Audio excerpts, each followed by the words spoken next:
Hello everyone, Killer Shrew Fan here, and I hope you're all enjoying your time indoors. With the recent review of the final Rebor Stegosaurus model variant out of the way, I thought it was high time to have a look at another 2019 Stegosaurus figure. I'm speaking of course of Bieber, the Stegosaurus by PNSO. Bieber is one of several PNSO models released last year. This is one of the smaller, more affordable offerings, not in scale with the museum line, similar to the Spinops and Ankylosaurus. I was actually a little surprised by how small it was when I started seeing in-hand pictures and videos of it, but does it still manage to pack the PNSO punch despite its small size? Well, let's find out. Taking a closer look at Bieber's head, you can see there's not a lot in terms of fine details. All of the features are there and there are some wrinkles, but it's largely smoothed over. Granted, it's a tiny surface area, so I can't really fault them in that regard, and they at least address the pebbled armor on the throat region, which is nice to see. The eye is simply a black dot, not a lot of life to it, and you can even see there is some paint slop a bit on the right eye on mine, which is unfortunate. I will say I love the pink surrounding the eye. It's a nice breakup of color and feels very natural in its application and placement. It's a lovely detail and I appreciate it. The smaller rounded plates start at the back of the skull and make their way down the body in the proper staggered pattern positioning, and you can see some lovely neck wrinkles there as well. Once you hit the midsection, you can see there is actually a lot in terms of fine detail, particularly with the wrinkles and folds of skin around the limbs and at the base of the tail, as well as several well-defined individual and clustered areas of scales. So there's actually a deceptive amount of stuff going on, sculpturally speaking, on this model, which is fantastic. The only problem is it's not as immediately readable as in the promo images, but that is more of a concern involving paint rather than sculpt, because the sculpt work is definitely there. The legs are a bit of an anomaly to me. You can see that we still have those stubby front legs at play in this model, which leads to the overly arched back of the now outdated Stegosaurus reconstructions. I mean, Sophie's been around for a while now, and that discovery has greatly changed our understanding of Stegosaurus proportions, so why PNSO chose to ignore that and create a more retro model is a bit peculiar to me, especially when they seem to care a great deal about accuracy with many of their models. But I guess for a more classic take on the Stegosaurus, it's well done.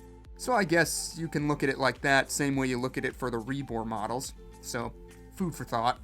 The underbelly features some lovely skin texture, and you can see the PNSO logo there, as well as a lovely area where gravity is working on the skin folds. That all looks great. We do need to talk about the plates though. As you can see, these look to be nearly devoid of texture, and that's due in large part to the flat paint that's been applied. We'll use this as a segue into talking about the paint itself, but these plates are the make it or break it point for a lot of people in regards to this model, and it usually breaks it, unfortunately. I personally want to applaud PNSO for trying to give the defining feature of Stegosaurus a bold and graphic look, but I think it ultimately fails to come across as a serious paint scheme, particularly when compared to the promo images. What we got is a flat Cheeto orange with black striping that looks like it was colored on with Sharpie. I think the idea is definitely there, but the execution is lacking, and that's a heartbreaker. It doesn't kill it for me, but I would be remiss if I did not note it as underwhelming to say the least. As far as the paint scheme goes, it works. The model perfectly highlights what I said a while back regarding the stereotypical Stegosaurus color scheme, with earthy green tones and vibrant splashes of warmer colors being saved for the plates. There's some lovely gradation of color from the underbelly to the dorsal regions, and I really dig the sort of darker stripes being shadowed by the lighter green stripes. It's a subtle detail, and it adds a certain level of pop to the model. I will say, taken as a whole, the paint scheme is very eye-catching and hits the right notes, but it could have been handled with a little more finesse, particularly in the plate department.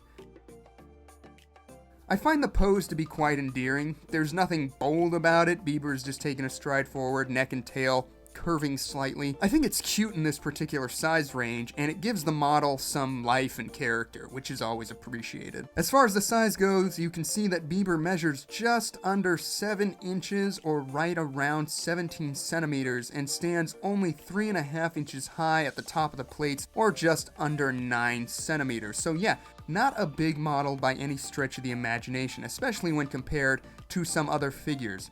First up, here it is compared to Safari Limited's 2019 take on Sophie the Stegosaurus. A lovely model in my opinion, if a bit bland in the color department.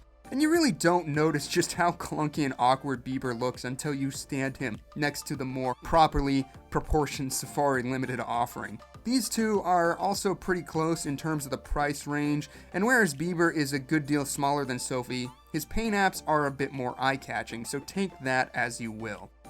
Next up is Bieber next to the recently reviewed Rebor Stegosaurus Garden Woodland variant, and even if the Rebor one isn't incredibly accurate, you can see it is still less clumsy in its design than the PNSO offering. This also just further highlights my point of the standard Stego color scheme I was talking about, with the forest colors and the vibrant armor. The detail is also much more refined on the Rebor offering, but bear in mind, there's an upwards of a $20 difference between the two, which also accounts for the size disparity and base that comes with Rebor Stego.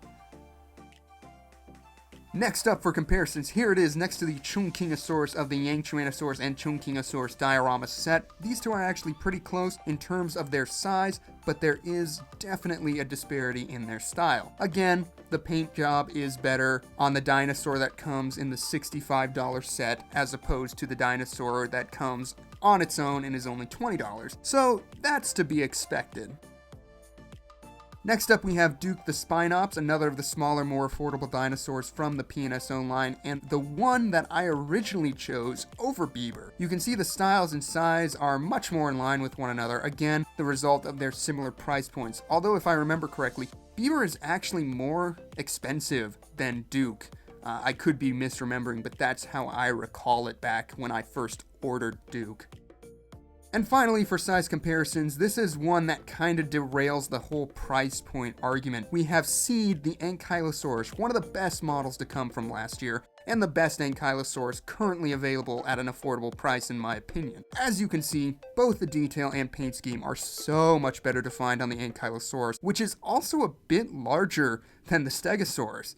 That being said, I believe back in the day when these were pouring onto Amazon, Seed sold for a mere $23, while Bieber cost around $20. At the time of recording this video, Bieber is a bit cheaper on Amazon now, but I assume that comes as a result of the virus affecting people ordering outside non-essentials into their house. So I think there's a bit of a market effect on it right now. I think Seed could have cost a little bit more than I'm remembering, but for what it is you're getting when compared to Bieber, it's a marginal difference, and that's why if I have to recommend one over the other, I would recommend Seed in a heartbeat. So there you have it, guys and gals. That will do it for our look at Bieber the Stegosaurus by PNSO. Another mixed bag here. Although I enjoy aspects of the paint job and the sculptural detail, I think the model itself is a bit overpriced, especially when compared to other models in a similar vein. If there had not been such a disparity between the promo pics and the final products, I would probably very strongly recommend this model. As is, this is probably one of the more underwhelming final products of the PNSO line, right up there with the Spinosaurus. I mean, when you're paying the $19.99 suggested retail price, you're not paying for size or an incredible paint job, so the question must be begged, what is it exactly that you're paying for? And if it's worth it in the end. With that in mind, I am going to deem Bieber a discount dinosaur. Definitely worth getting, especially if you're into Stegosaurus, but maybe not worth the asking price. I myself picked it up from a friend at a good discount and was probably not going to pull the trigger on it unless something like that came up. But as always, I want to know what you guys think of this model. Do you own it yet? Are you planning on picking it up? What's your favorite Stegosaurus in toy form? Leave a comment down below, and remember, only to go out if absolutely necessary. Meantime, while you're sitting inside, don't forget to check out the reviews for other figures featured in today's comparisons. Links to those videos and more will be in the description. As always, thank you so much for tuning in, and I hope to see you again in the next review. Bye-bye.